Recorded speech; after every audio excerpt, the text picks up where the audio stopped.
Hello everyone, I'm Anungla Zoe Longkumer, and I'm the curator for this series of 3 online discussions of women in music in the Northeast. These discussions were held because there was a need to start conversations with artists from the Northeast and give them a safe space to talk about their lived experience and realities. The series include 2 webinars, which are a continuing conversation with female artists, practicing their music and looking at the intersection of gender, indigeneity, and music.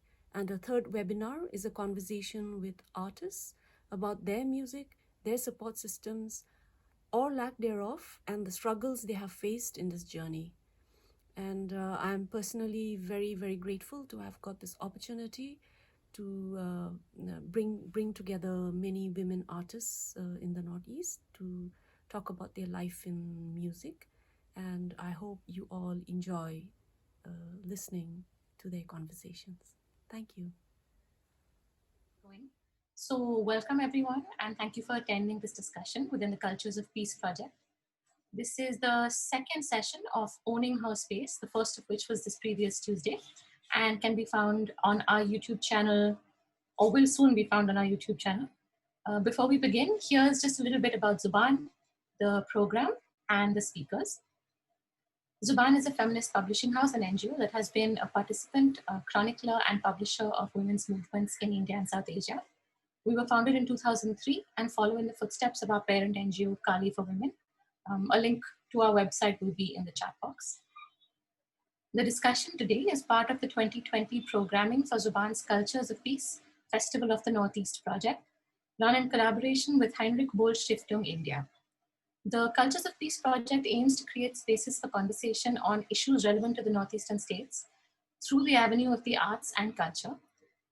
That is photography, writing and literature, filmmaking, activism, and other kinds of cultural production. The program is now in its 10th year, and to read a little bit more about what we've been doing, there will also be a link to the project's page on in the chat box. So we kicked off this year's conversations by focusing on food cultures in the Northeast. Those webinars are already on our YouTube channel, our nascent YouTube channel, for which we would love more support. The links in our chat box. And today's session, Owning Her Space, Women in Music, is part of a continuing conversation on the lived experience of women from the Northeast who are professional musicians. Please stay tuned to our social media channels for updates on the next installment in this series, which will be at the end of this month. This session today is chaired by Banamallika Choudhury, who is a feminist social activist and development consultant based in Guwahati, Assam. She is the co-founder of Women's Leadership Training Center and NE Pain, an art and culture collective for social change. Moving on to our speakers, we're joined by Mangka, who is a young motivational folk artist from the northeastern state of Manipur. She is currently working with children on reviving folk music and culture in Manipur. Links to her work are in the chat box. Mercy is the spokesperson and a member of the Tetseo Sisters of Nagaland. The band has been a recipient of the Governor's Award for Folk Fusion Act. Mercy was awarded the Women's Super Achiever Award 2020 at the World Women's Leadership Congress for her contribution in preserving and popularizing Naga folk culture. Sunita Bhuyan is a violinist and an eminent HR professional from Assam. She is the first violinist to play Assamese folk music on the violin and fuse it with Scottish, Irish, and world folk music. MoArenla is a singer, songwriter, and composer from Nagaland.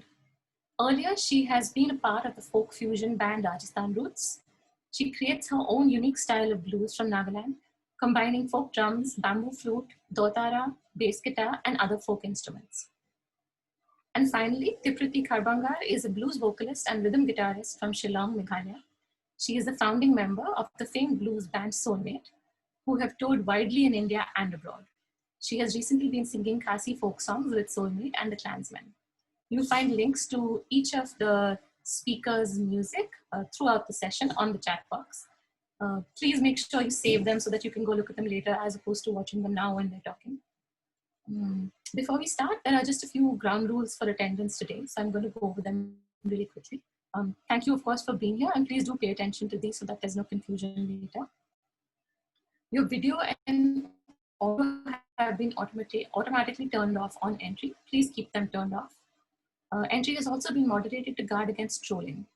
No hate speech, targeting, or discriminating against any community will be tolerated, and any participants found using such speech will be removed from the webinar without warning.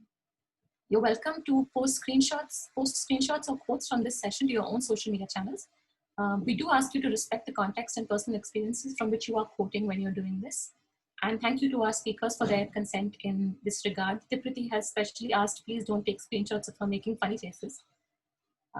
Audience questions are going to be taken by chat box, which we'll close once we get a certain number of questions that can be answered today. However, the raise hand function will still be available to direct any queries at the hosts, which is me and anybody else who has Zubaan in their name and is a co-host or host. If there's a speaker in particular that you want to direct your question to, please make sure that that's mentioned in your question. Today, we're going to be pausing to check for audience questions once at around 4:30 and then again at the end of the session. The earlier you send your questions, the better the chances that the speakers will be able to respond. Also, this discussion will be recorded and posted on YouTube like the rest of our public events, and then disseminated via our social media channels. If you choose to ask a question via the chat box, your name might be mentioned during the webinar. For anonymous questions, please send them directly to the hosts. We will now begin the session, and Banamallika, it's over to you. Okay. Thank you, Ishani, for putting the rules out for everyone. And hello, everyone. Welcome, and thank you for joining in. This is really a very, very exciting evening. Just look at who the women are, who is going to be sharing their stories with us tonight. So I'm really, really very stoked, excited, pleased, to be sitting with this group of very highly talented women artists who are all accomplished in their chosen path, and they're also inspirations for many. So as part of this series of discussion organized by Zubaan and coordinated by Anungla Zoe, I'm talking to the panelists, all of you have already shared your experiences in the last discussion of being women, being musicians, Today we will be taking that discussion forward. So from that last discussions, what I gather is that all of you have, overcome the usual restrictions put on women by the patriarchal society, like restrictions on travel when Tipriti, you shared about, how people used to ask your mother about letting you travel if she's scared or not. And then Sunita, you shared about, the expectations of motherhood, of being a good mother, being a perfect mother, and that pressure and how you dealt with it. And for all of you, Mangka, MoArenla, Mercy, I'm absolutely certain that it has been a journey where you have crossed many, many boundaries, set. These boundaries of gender, boundaries of what kind of music, what should a certain kind of music be like, what should a woman musician be like, and language, boundaries of language. Then there are geographical boundaries, boundaries of religion. There are so many boundaries I'm sure you have crossed. So in your music and in your lives, you have crossed boundaries. So the common thing I also notice is, beside your talents and achievement, is that you have experimented. All of you are experimenting so much with your craft, your music, your lives, So I see that you have blended the elements of, home, where you come from, your origins, and with that comes certain expectations. You have taken that, and then you have also gone, you have experimented, you are looking for things you like, you desire, your aspirations, you're following them. So very inspiring, and also very feminist. We have all been, feminists have been very, very aspiring, and that's why we see so many progresses around women's rights now. So for all the rights that we have today as women, there have always been women who have, like you, crossed boundaries before. They have made it easier for us. So yeah, on that note, today we will be, we want to hear your stories, as much of your stories of these crossing boundaries, the boundaries you see, that today. So the session is divided into two sections. In the first section, we will talk about home, your traditions, the boundaries, etc. And we would also like to know that the kind of, the folk music, all of you are experimenting with folk music or doing folk music. So, what kind of folk traditions you come from, what role women play in those folk traditions, how are women musicians, performers, singers perceived where you come from. So these. And so I will start with Mercy, because Mercy, we didn't hear, you were chairing the session in the last discussion, and we didn't hear you talk about yourself much. So let's start from your home, your tribe, the Chakasang, the Chakasang tribe from Nagaland, and that folk music. What is it like? What happens there? When do people sing? Who sings? Do women sing? They do Of course. sing, yeah. So, and what kind, what roles in that music do women and men play? Are there different roles? Right. Can you share something? Yeah. Right. So for me, to delve into Chaksang folk music has been such a fascinating journey for me personally, because Chaksang folk songs are really varied in the sense that you have songs which are sung by somebody like a lullaby, or it can be sung by a huge group of women or men at different activities. Especially the work songs are sung by the community as a whole, and then there are songs which are specifically specialized for specific events or festivities, and then there are some songs which are specific to men, like the war chants, which are not really taboo for women to perform, but generally has never been performed by women, because obviously in the old days the women folk would not venture into the war scenes. But there isn't too much of a taboo. Thankfully, there are no forbidden songs for women to sing. But women are supposed to be nightingales, or women who sing really well are admired in the culture. But if you looked at rules and regulations, there isn't too many strict no-nos for women, which is a very liberating and a wonderful feature of chokri music. Chokri music some are very simple and sweet, and then there are some which are like so really complicated and complex, and some we're still in the process of learning and mastering. And it's really a fascinating world for me as far as the music is concerned. But what you would notice is that people who perform songs, and especially in a setup which is like a very community thing, a lot of the work songs are performed by everybody coming together as you do an activity. So the singers who are usually leading the songs they experience a lot of admiration. And another feature of this is like there are so many songs about women, beautiful women, and the songs are not always about their physical features. They talk about their strength, they talk about their generosity, or it's usually not just about the physical features of, oh, she has beautiful hair, beautiful skin. No, so I think that is one of the most fascinating aspect of chokri folk music.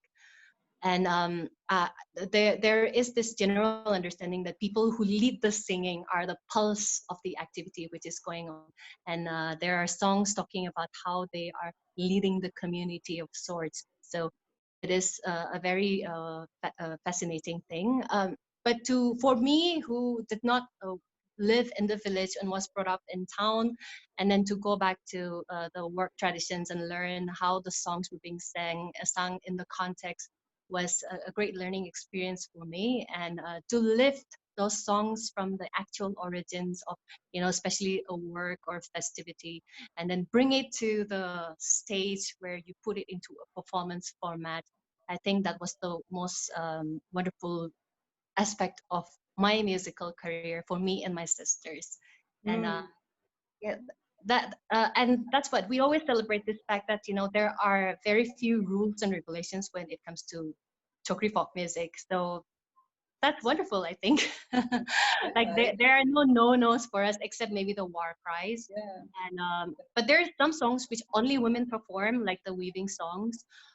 but you would still see that there is an interchange and intermingling of the genders in all aspects of music and dancing. So it's really a unique feature of my culture.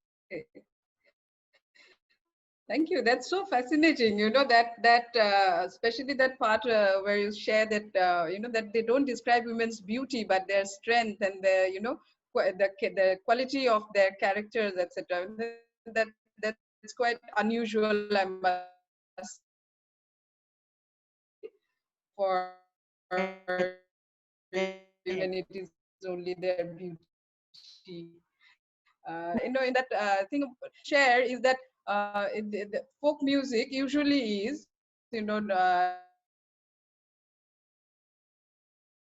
as part of life, while doing life, and then from there to do the performance, to get into the performance mode and that different form, or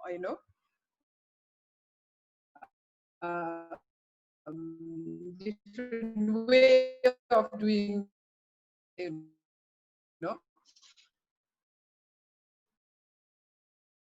to that in the next yeah, thank you. And if people would want to respond, etc., the chat box is there. I'm going to now come to Mangka. So for all of you who know Mangka, she's very well known, popular in Manipur, and also she's doing traditional folk music. That's what she liked, and she chose to do. You said that, Mangka. So you said that there was the devotional music, that folk devotional music, and then there is this other folk traditional folk music but you chose to sing. You like singing more this other folk music that you do. So what is the difference, and why did you choose this over that? So, and do you want to share that? Okay. Yeah. Okay, the name of the folk song that I am practicing uh, is called Morangsai. So Morangsai is basically of a myth and a story of Moirang. It is the name of a place, and I have been listening to this song, no, the story, since I was in high school, and it the characters of that story, those characters of Thoibi, it is the princess, and everything was on my imagination when I was very young, and I was very fascinated when I happens to find out that there is an art form of this particular story. And when my father took me to my teacher, it happens to be she was the founder. She was the founder of Merangsai, because that happens to be sung only after the Second World War, and that's the most active time when women are allowed to perform in front of the society. So that was the first moment, and my teacher was the first pioneer of the Merangsai. And I went to her, and she started telling me the story, and I was totally lost on the story. And I always feel like I am the Thoibi when I sing the song, because it was like Disney princess at the time. And uh, when it comes to devotional, some people, some society, there are different types of communities here in Manipur, more than 40 communities. So some communities, some society, some people think that Merangsai is a kind of a devotional song, because of the story, because of the god and goddess that we mentioned on the story. But for me, I don't think it is a devotional song. I'm just narrating a story of a legendary two characters, and we also believe that the Thoibi is the last incarnation of the goddess, and Thoibi itself stands for a very good, strong female on the story, and I really adored her, and that is why I chose the song. And I also happens to learn other folk song also, but those are mainly for devotional, which we sung on the marriage ceremony, childbirth ceremony. And to be honest, I'm not comfortable when I perform on those kinds of platform, because there are so many things, so many rules, so many, you have to do this, you have to do that and this, and I'm not so comfortable when I perform those things. But when I sing my Marang Sai, I feel so I I can feel the independent, and I just do whatever I want, because it is totally a full performance. Like a woman is on the middle stage, and she is the lead of the singer, and she is going to perform on different characters, more like a storytelling art form. And I just loved it, so I choose the Mirang Sai, which is a very rare art form, and nobody was um, you know learning that kind of art from when I was learning. But because people think it is a very small thing, because women started performing it, so other peoples are always after other different types of art form. But personally, I always wanted to promote this Morang Sai. So um, yeah, so that's why I choose this particular Manipuri folk song. Yeah. Hey, thank you, Mangka. That's again, like, I've become slightly, if it is possible, a more, bigger fan of yours now, how you, how you chose, that you chose to be independent. You didn't like so Yeah. many restrictions that a particular form brought in. The restrictions of rituals, Yeah. I don't which is like always, I don't like restrictions to on yeah, any kind of art form. We that's, have to be yeah, independent on that's, stage. Yeah. that's yeah, it's so fascinating, so again, like, admirable. So thank you. We will hear more of your stories, now that you have chosen this independence, and then then what else you had to do to get this. Mm, So we will talk about that in the okay. next one. So I'm coming to Tipriti. Tipriti, you queen of blues, or blues queen, or what do people call you? Tipriti is so popular and famous. So what about Karthik? Is there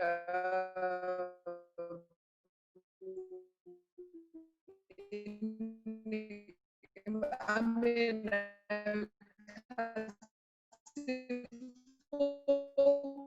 music. I mean, you are also women musicians. Do they have a different role to play? Okay, first of all, I'd like to introduce myself as a blues musician. Uh, my call has always been the blues because part of being Kasi, I'm a Christian, and I was introduced to singing uh, songs from my heart, that from the very young age. And it's a very deep connection that I have since the time I was a child, um, growing up in this locality where it's just few steps away from my from my house. And gospel music speaks of hope and faith, right? So when in my 20s, when I met Rudy and he introduced me to the blues, I immediately felt this music deeply from my heart, because it was not really preaching, but it was something that speaks about your day-to-day life, and you're telling the truth about your life. So yeah, so singing the blues for so long, been touring. At the age of 24 years, I had achieved to go to the home of the blues in Memphis, Tennessee, and was able to see and play the blues in the place where the blues in the place where they actually gave birth to the blues.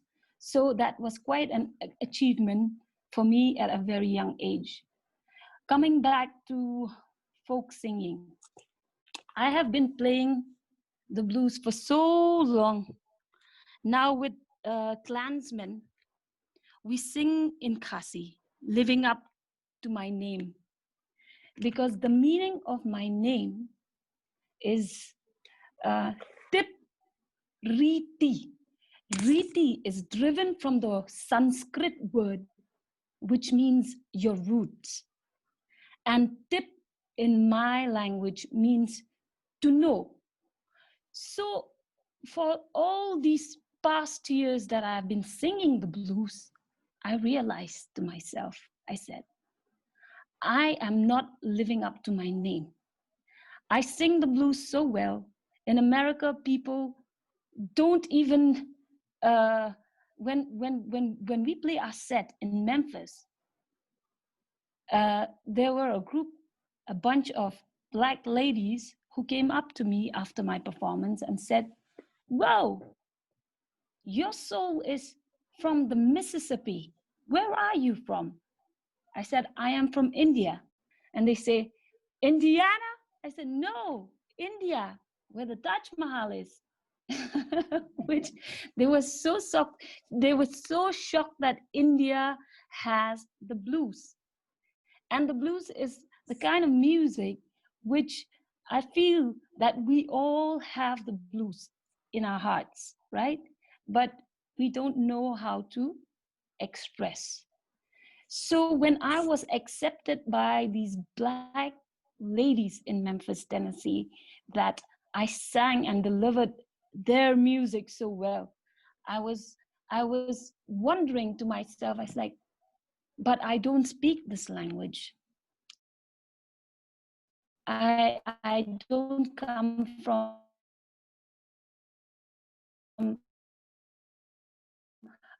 our Khasi language, which is my mother tongue. Then I started thinking more deeply, and in this past few years, after I have crossed my 30th birthday, right? I was telling my band member, my co-band member, Rudy Walang, I told him, I said, "Rudy, how about if we have achieved the blues at this level where we feel that we have the power to change certain things, you know, we already have followers, we already have people who believes us with the blues." I said, how about promoting our traditional folk music? That's when we decided, yeah, we have to do something. And then it was not easy for me to unlearn and to learn the traditional folk music. I have, like I said, I come from a Christian family. We don't really do the Kasi rituals. We don't follow certain what do you call it? Kasi rituals, in the sense that they have their own celebration, but we don't follow that because we are Christians, right? So when I decided to learn, I had to unlearn a lot of things. Firstly, what we did was we did not write songs of our own. We sang songs that were already sung before by artists who most probably are not alive anymore. So we made this decision to meet the family of these people who sung these songs, which I like, and I would like to sing these songs that these people have written. We made this deal that we should go and speak to each and every one of them and ask for the permission. And I sat with one of the granddaughters of the person, which is Ba Gilbert Shulai. He wrote this very beautiful song. I sat with her. In fact, her grandfather has not only written the songs, he writes poetries. He writes songs and poetries. And we sat for a while. She brought out all these small little pamphlet books, and she showed me. And she said, I wouldn't have liked anybody else. Yes. Yeah. I'm very sorry to Hello. barge in like this. Just I do want to hear, all of us do want to hear your story. A little shorter, if you can think of. We will come back to that again, because others also have to, Okay. because we have to finish. I'm very sorry, but yeah. All right. Just reminding you, we all forget when So we are talking about time. Yeah. All right. Yeah. So do you want me to carry on, or should I stop here? Carry on, wrap it up for now, and then we will come back to it. Yeah, you do hold your thought also. Yeah. So to cut it short, I had to learn and unlearn things to be able to deliver the folk side of me, because I've been learning the blues for so long. So and to keep it real, I did not want to sound like a modern Khasi singer. I wanted to sound like the original folk ladies who sang these songs. So yeah, it took me a while and practice, and I have learned a lot about the Khasi instruments while playing with the clansmen. I had no knowledge about, there were so many different kinds of drum beats. There were so many different kinds of drums, because the Khasis are very specific with their drum beats, and while they do their rituals, they have different kinds of drum beats with the different kinds of drums. So yeah, it was exciting for me, and it made me feel a little more rooted. And to be able to do this now, I feel so much more confidence than just being a blues singer. Yeah. So that's for you, the journey has almost from Mississippi and to back and to unlearn and come back home, and now to learn your Absolutely. own. Yeah. So that's we will come back to that, Tipriti. We would like to hear more about that. And so I'm now MoArenla. So you come from, Hi. Hi. So when you were sharing your story, in the last session, you come from Naga mother, Meitei father. Is it Meitei? Yes. Yeah, Yes. Meitei father, and then you grew up listening to old Bollywood music. I remember you mentioned Mughal Azam, Yeah. yeah, and then Rajasthan, going to Rajasthan, singing Sufi music, and then in so many other languages also. Punjabi, you've sung in, have you? Yeah. Yep. So it's, that's very, very fascinating, such a mixed culture in your life. So what is then home for you? Where do you feel most at home? Which folk tradition do you relate to the most, and, why? Okay. I am actually a gypsy at heart, and home for me is, where I am, like, at present, mentally, physically, emotionally. So right now I'm home. Wherever I am at home, and wherever I have been, I've created like home. So I'm a wanderer, actually. So, and as far as folk traditions go, I don't really relate to anyone in particular. And I admire and I aspire to learn more about all kinds of folk traditions from all over the world. And I've grown up listening to and singing like different genres of music. And I hope that I can learn more. Like one folk tradition that I really want to connect with is the Mali music, the Mali blues from Africa. It's like really fascinating. I listen to it every day. And but like I said, I don't particularly connect to anyone in particular. Sorry, what else did you ask me? Yeah, that's sort of, I was asking you which one do you feel most at home, but yeah, you're saying that you there isn't a particular one. Yeah, because you see, I believe in all traditions, all cultures, all religion. I don't follow anyone particularly.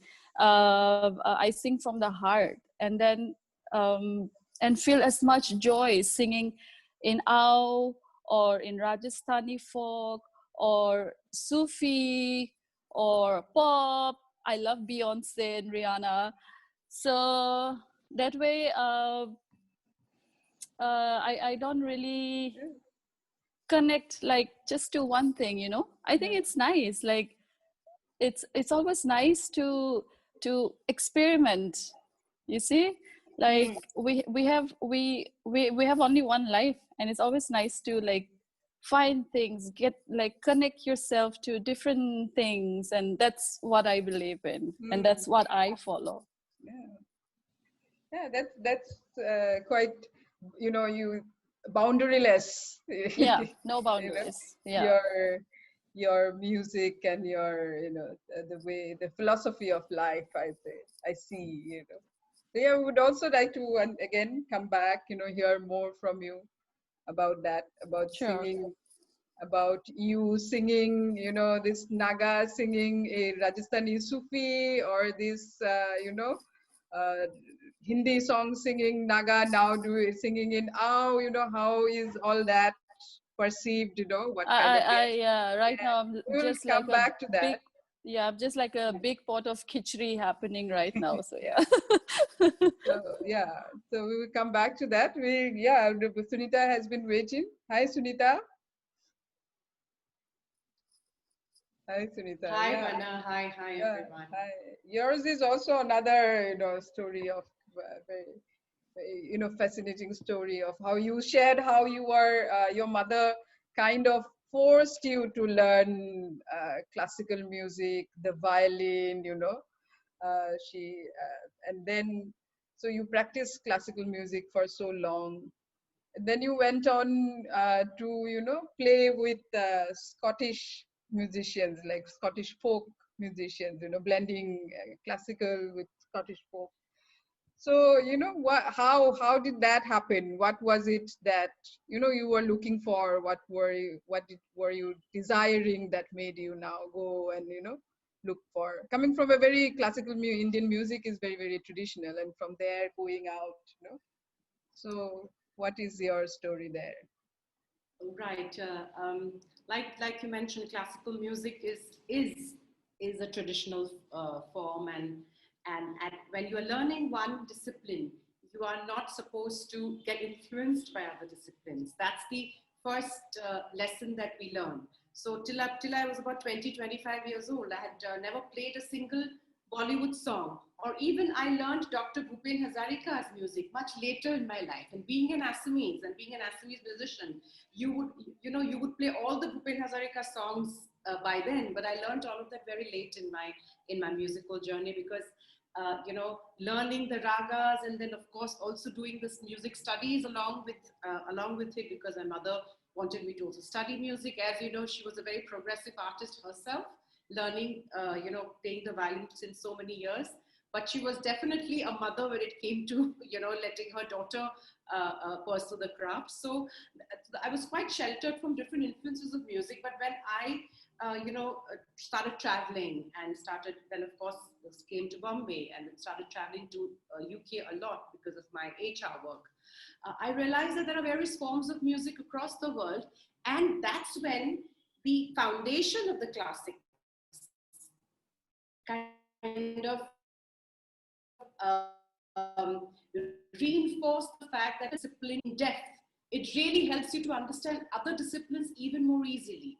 And that's when I thank my mother for forcing me to learn the classical discipline. I realized that the same 7 notes, sa re ga ma pa dha ni, are there in all kinds of music. So that's when I started learning a little more of the countries I visited, especially Scotland, UK. I also got introduced to jazz a bit because I did go to Memphis and Nashville, but of course I didn't take that up because I didn't have mentors or influences around me to go into that field. And when I came back from my first few travels, I realized that the Assamese bihu, it's the way it moves, its punch, its ethos is so similar to different forms of folk across the world. And why not?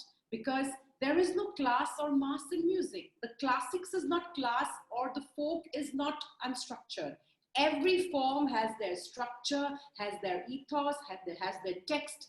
And that's when I realized that the universality of the seven notes is what makes all the difference. And then I realized that the Assamese folk, the stories that we talk about in our folk, in Assamese folk, or is so similar to some of the stories that is there in Scottish and Gaelic folk.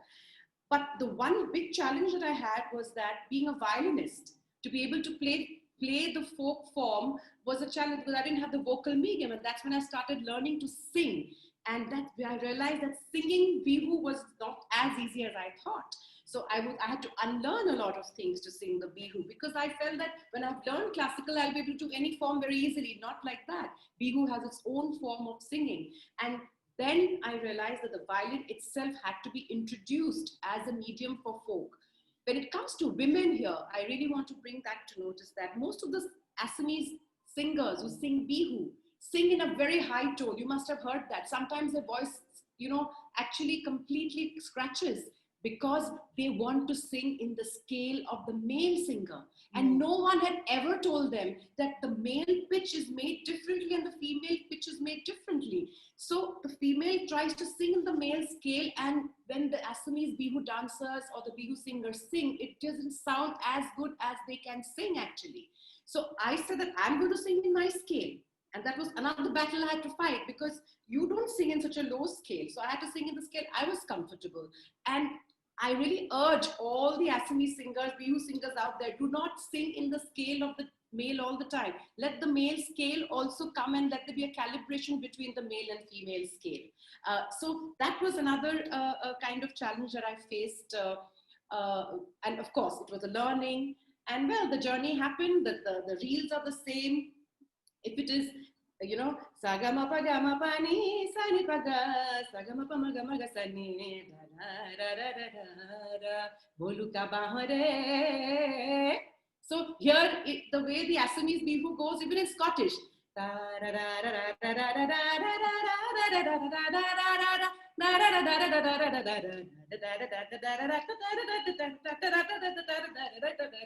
So you see the notes are the same. Love is universal, humanity is universal, the seven notes are universal. Actually, crossing boundaries is not such a big task if you have the mind and the intent and the wish and the love to do it. Yay. On that note, thank you so much. Yeah, I can see, when you sang, I could see all these other singers, they were all itching to sing.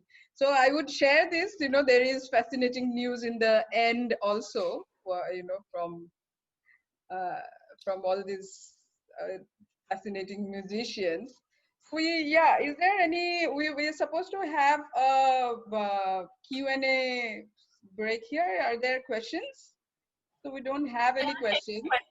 Yeah, no questions right now. So we could do your second round, and then I think we will just go on, because the conversation is surely want to hear more. Yeah, very, very exciting at this point. So MoArenla, I'm coming back to you. I had left you there, and I'm really that khichdi that you have been making. So, how is it? How does it? What do people say? What does it taste like? Do Naga people like it? Is there enough bhut jolokia, bamboo shoot in it? I am putting a lot of bhut jolokia in it. So I mean, I've never really put myself out there. I was just, this past 10 years as a musician, I've just been so engrossed in creating music and traveling and performing, and not really hey, you should know me. I've never done that. So I'm still very new to people in Nagaland, and I just started my Instagram account, and just a couple of months ago. So now slowly people are getting to learn about my music, and hopefully it reaches out to as many people as possible. Yeah. So is there any experience where also singing outside as a, as a woman from Northeast, how were you perceived or taken, and when you were in Rajasthan singing Rajasthani music, for example, were there questions around that? Like they asked Tipriti about where are you from, you're Yeah, singing these blues. yeah. Yeah, did they So ask you? so when in India, like when I traveled around in India performing, so there were many times people would ask like Chinese hai kya? Like, are you from China? So that's a very common question that us Northeasterners get to hear. And while traveling abroad, like I've been to so many countries, especially in Europe. So out there, like, when they think about Indian music, like Rajasthan music, I mean, all the other members, they're all like mainland. I mean, they're from Jaisalmer, from Jaipur, from Delhi. So they get through as like, okay, Indian, but then they see me on stage and suddenly they're like, oh, like Asian, like, and then, the funny thing is India is very much part of Asia, but outside when they say Asia, it's like people who look different, like not like Southeast Indians, like, Asia, yeah, yeah. yeah. So, but I mean, many times they have like really they've accepted me with no nothing, and I think that's it. Yeah. Okay.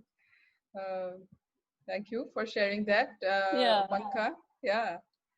The Mangka. Hi. Yes. Yeah, you there? Yeah, So I'm Mangka, here. yeah, again once more you have chosen to play an instrument which women were not allowed to play, the Yeah. penna. You said, Mm-hmm. women were not allowed to play that, but you said you will play that. Then you have chosen, tradition which is and chosen not to follow a tradition which has so many restrictions, rituals. Mm. So you have done all of that, and you are also quite accomplished, recognized. Your music is recognized. So did you have to do any, you had to make compromises? You're a very young person. Did you have to, do you live like Okay. like the life of the millennial? Or yeah. Uh, okay. First, last time I didn't happen to introduce my penna, so this is the Mhm. penna. So the reason why so this is the penna. So the reason why I am really curious about why women cannot allow to play penna, because even this we consider this one as mother, and this is the father. And when we play, the sound is we believe that they are the offsprings, and everything comes from the sound of pena, about the creations, about everything. And that was the first thing I always want to know, why women cannot play pena, because it's mother and father. And um I touch pena, I play pena inside my home, and my father always make me do whatever I want, but it is the society that was against it. So luckily I I somehow brought the tradition. But of course I didn't compromise the originality when I perform. I always stick to the original, but when I am up on the stage, I am not doing the traditional, the original one on the stage. I contemporize it and perform on the stage, but without compromising the originality. And that's how I started playing pena. And so many people are still against it, because the funny reason is because I wear this skirt style. We call it fanek in Manipuri. People think that this is untouchability. So when we play pena, we touch our father with these and everything, and they think it's untouchability, and because of women's are having periods, and they think that it's not allowed. So we have so many superstitions, beliefs that have been following for decades, and that's why women are afraid to play the pena. But now there are so many girls, so many young girls, so many children who are playing pena. And yes, the second question was, I do come from okay. To be honest, I cannot be too flamboyant, and I compromise a lot, starting from going out and having fun whenever I like, because Manipur is a very small state, and whenever I go out, people recognize me just by my hairstyle. So, oh my God, that looks like Mangka. What are you doing here? You shouldn't be out like this. And some people are saying that, oh my God, why are you wearing that? You are supposed to be the mirror of our traditional thing. You should wear that. So I do have those kind of compliment every time when I go out. So I'm very choosy, and I do compromise a lot. But when it comes to my art, when it comes to my music, I never compromise, because I have compromised a lot from in my personal life. Why would I compromise when it comes to music? So it challenges me, and that's how I I I I just do what I started doing whatever I want. And I, of course, I do listen so many comments from the society, and so many critics, so many fanatics, so many lunatics. I think I overcome all of them, and it's a fun journey for me. Even though I struggle a lot at the beginning, I think I'm enjoying more right now with with the small children, and I can start. I'm already starting to see the future of our money-free music, because um, I can see the next generation. So I think I'm doing great. Hmm. Wow. That again, Banka is totally getting more and more points from my heart. From my heart. So yeah, I mean, I do see that there are some questions as well. We will come to that later, I think, towards the end. But I wanted to ask Tipriti. I wanted to come to Tipriti again. Tipriti. So now you are coming back. You come back home. You are playing music with these traditional musicians. And you said that you are learning to sing Khasi, not like a modern Khasi singer. So how is that, and how is working in that? How is learning this process, working with the traditional musicians? How do they see you?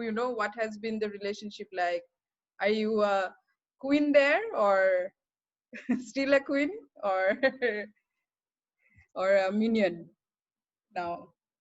Unmute, unmute your mic, please. Yeah. When it comes to my voice, I roar like a lion. So Ah.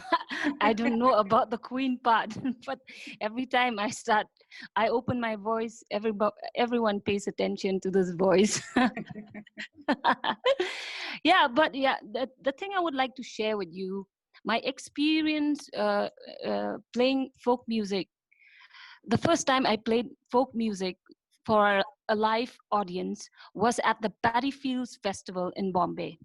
That was quite a big festival, and it's a folk music festival. And most of the people playing were just doing their original roots music. Huh. So I got a chance to share the stage with a lot of great artists from Rajasthan, Usha Uthup, no, not Usha. Yeah, was Usha Uthup there? No, Shubha Mudgal was there, sorry. Shubha Mudgal was there. And so there was this video that was posted on YouTube of me singing this one song, which is very peppy. It's a very peppy traditional folk song called Shat Penang Penang Khon. The meaning of the song means when you give birth to a baby, sometimes you have a song to make the babies, dance on your lap and to make the baby happy.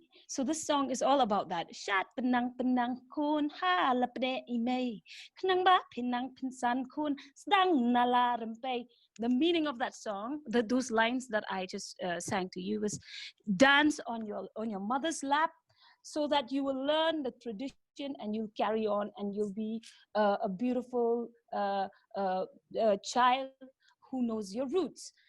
And this is a very, and the rendition that we did was we incorporated the bass guitar, the drums, besides all the traditional folk instruments. So we incorporated all that, and Rudy's guitar. And the crowd was just, they didn't understand what I was saying, but they stood up and they were dancing to the song, right? And I was there with my traditional dhara, singing. I could not go and sing traditional folk songs in my Western outfit, for sure. And this video was circulating, and this video was on YouTube. It has a lot of views. I saw the comments that were made by my people on that video. It kind of makes me sad in a way. They were saying that she's singing traditional folk song in her traditional outfit, yet she is dancing. I know that lady must have had a couple of drinks before she went up on stage. That was what the comment on the comment part. I saw that. It saddens me to see that, you know, that my own people are not appreciating what I am trying to do to uplift my culture. In fact, to bring me down by saying these things. Of course, I did not comment back to such comments, but there were other people who were fighting with those bad comments.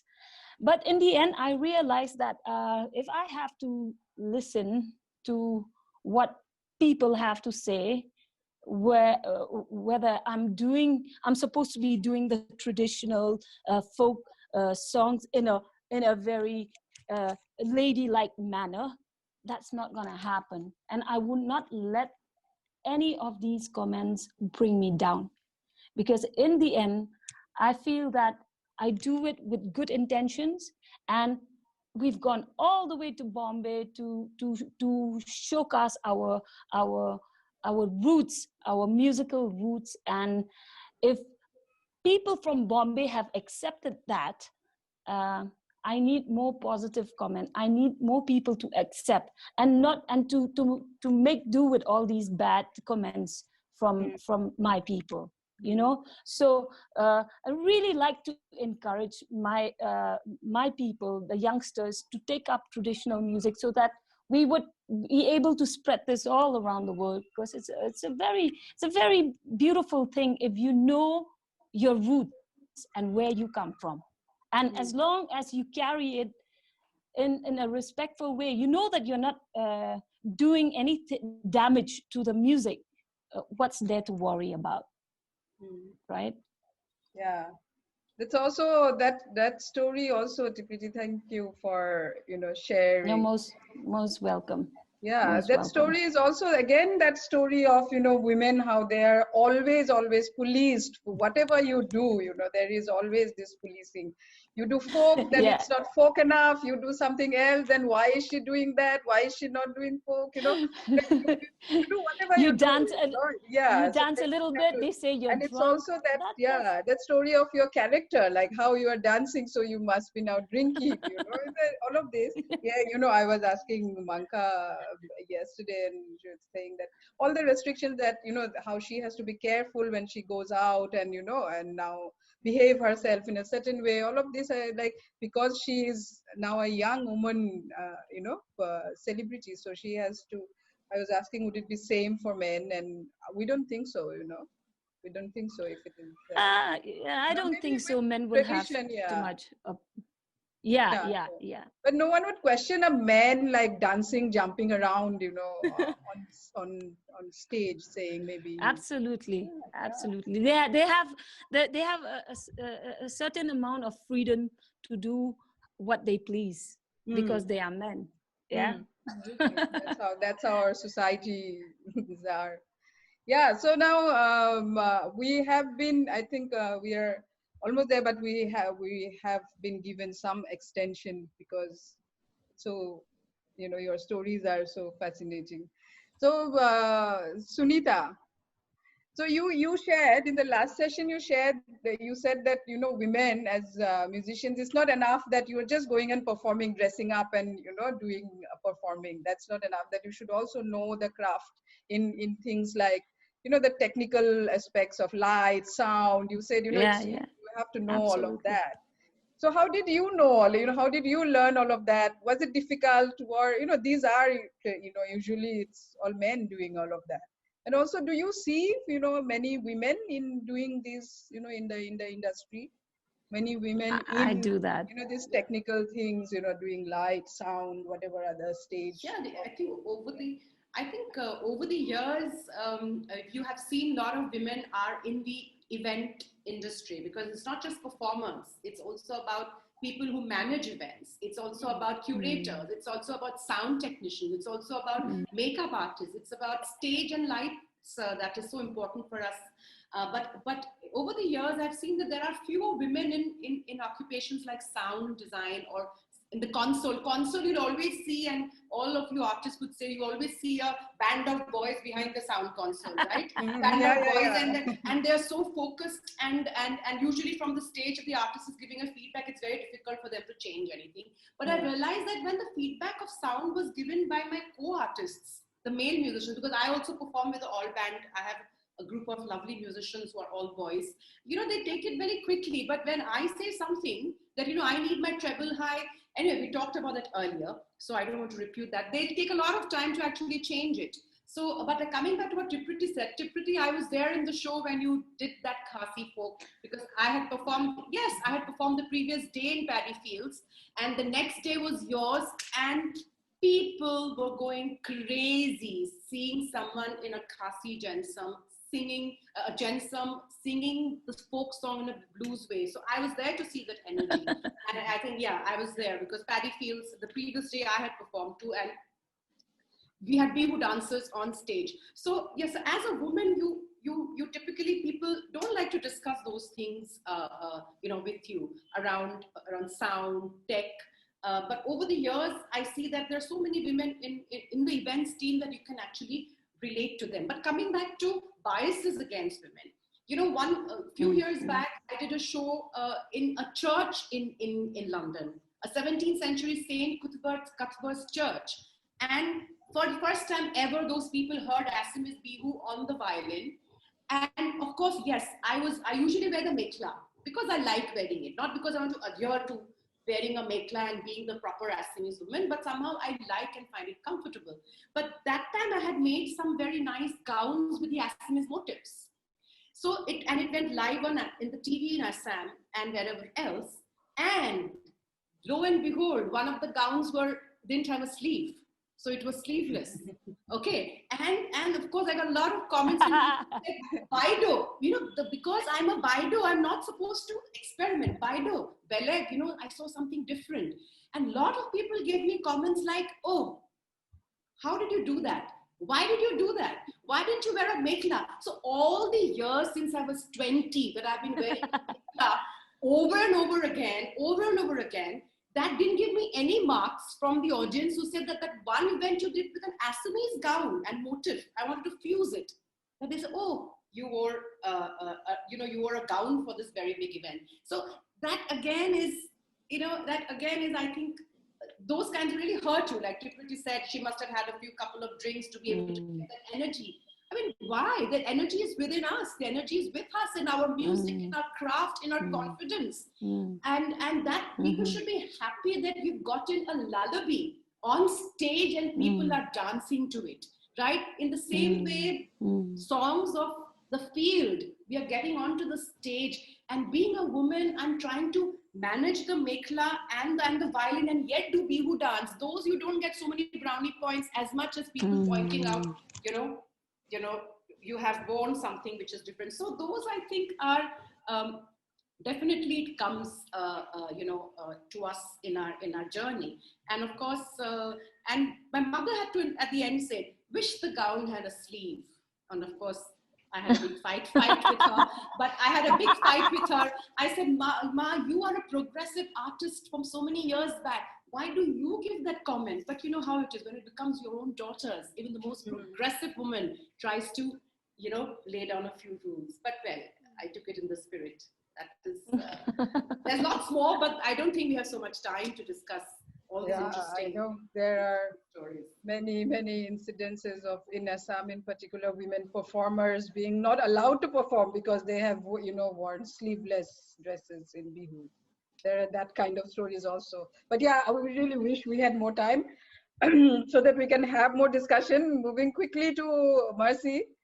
Mercy, sorry to keep you waiting for so long. Yeah, your music is another, level altogether. You are now experimenting with, EDM, Punjabi. So I saw you sang some Punjabi songs also, and with Naga instruments and, Naga sounds. So very, very, once again, I was like, wow.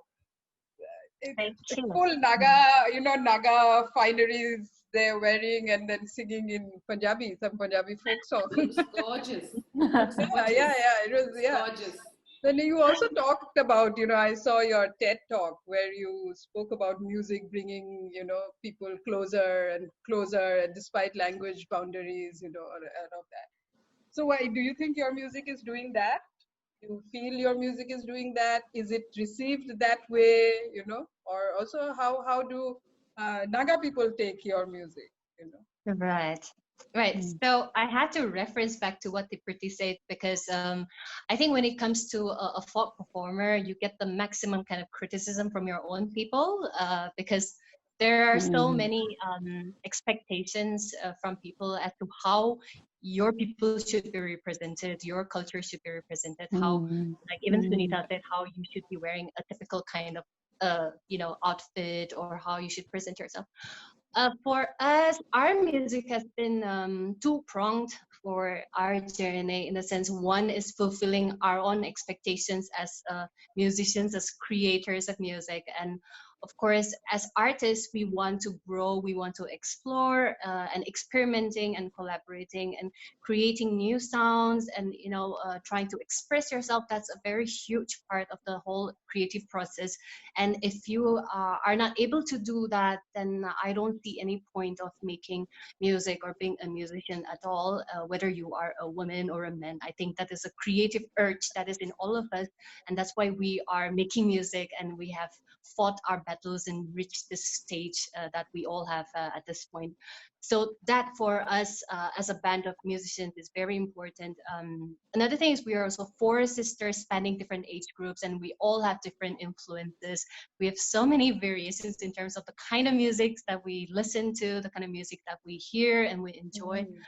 So the entire fusion process from day one has been, exploring and checking our limits and also making music for ourselves that we enjoy as much as it's for the audience, of course.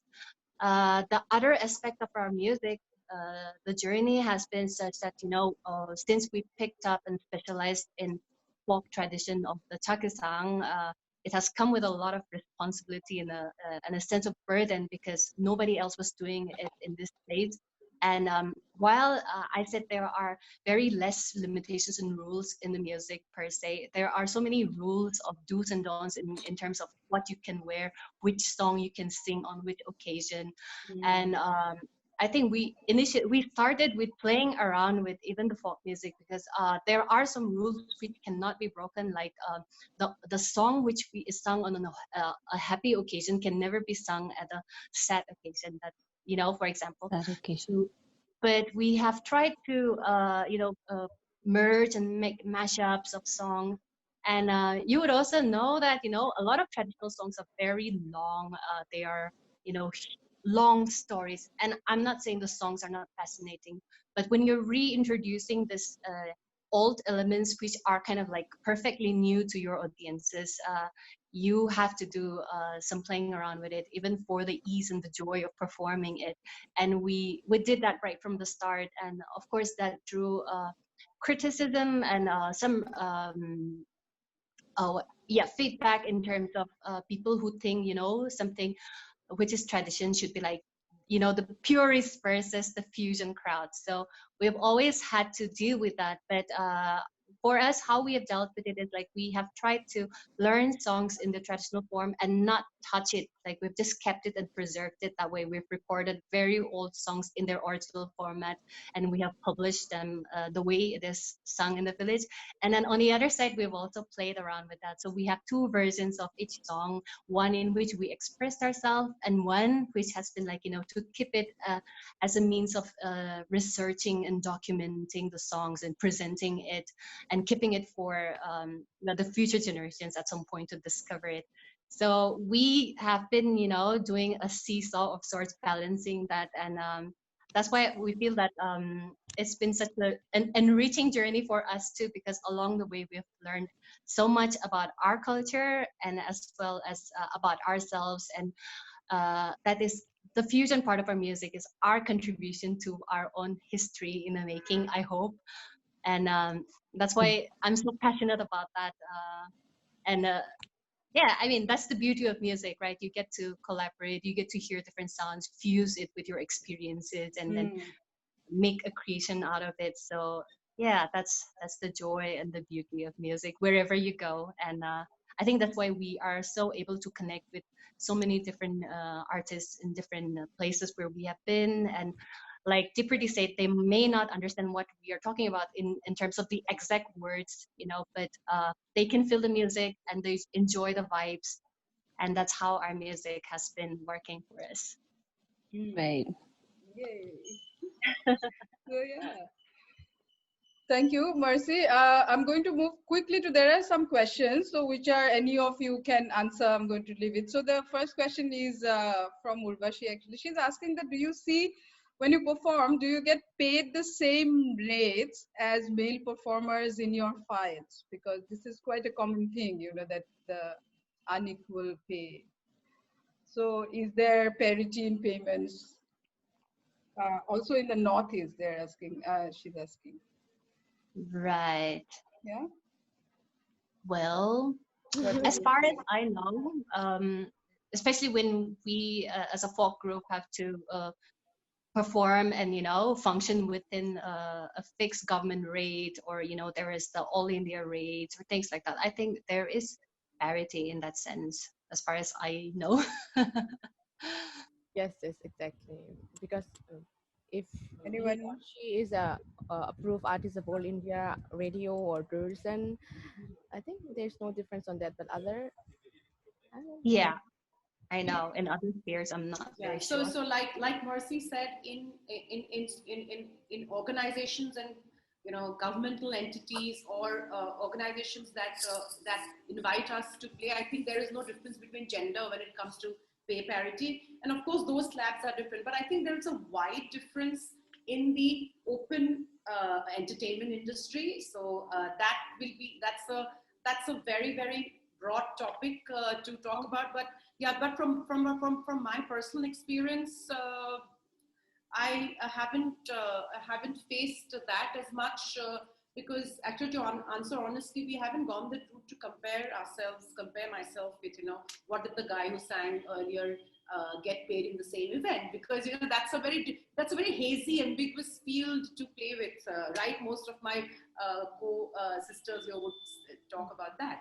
So net, I don't have a very conclusive answer to that. Not about the gender difference, but I do come across one thing, like the difference of the, you know, the artist honorarium or something, like, since different like because you are a folk artist, it has to be like, you know, low or minimum thing, because you, so I do come across that once, and I was like, okay, I'm not gonna take a single, but I'm gonna perform, but I'm not gonna come again. That's how I came back. I do come across, because of the genre where what I perform, I practice. So they, yeah, because I'm a folk singer, they look down or something. But I do come across it only once, but it never happened again. And of I course, kind of I did it for free, and oh my god, I think I did it for free. I said, okay, I'm not taking that, but I'm gonna perform it. So keep it and have some tea. Okay, that's how I came back. Yeah. So I also, kind of yeah, agree with Mangka because yeah, sometimes they feel like, if you are a folk artist, I mean, you are a folk artist, how can you charge so much, Yeah. we could Yeah. have picked up another folk artist from the village and they would have not posted anything, sometimes people have that kind of mentality. Yeah. But yeah, thankfully we have to fight that more often, Mangka, and not do anything. Yeah, to add to that, Bana, I know there's less of the time. I've faced that discrimination a lot as far as the instrument. Meaning, how do you expect the violin to entertain? I said, if someone can dance to a violin, it is entertaining. So don't disregard them, because they say violin meaning, it is melancholy and it is an instrument only for a small group of people. And that's the myth I'd love to break. And that a lot of discrimination I faced in my earlier years, when I had to present myself as an entertainer and not as a violinist. Oh, violin, okay, we'll see. That crowd may not like the violin. So who decides what the crowd likes? The artist decides how you offer it, right? So a lot over there, definitely. Faced a lot of discrimination over there with the instrument. yeah. That would have been, we need 2 more hours to talk about all of these, and I'm so sorry we don't have time. One last question, and which is something that many people have wanted to know, which is that all of you have collaborated, across the globe with so many different people, so many different artists. So do you have a thought of collaborating with each other? I would love to do with all of the panelists here. Yes, if there is a possibility for something like that to happen. Yeah, if Zubaan can unmute, that's a platform. unmute. Yeah, sorry, yeah. So that's one thing I find song that we will make. One thing that we have to listen to Tipriti once, yeah. I said the thing is that if time permits, I would love to go to collaborate with each and every one of you. But then, as you know, my band, besides the Klansmen, I have a blues band, so we always fight against time.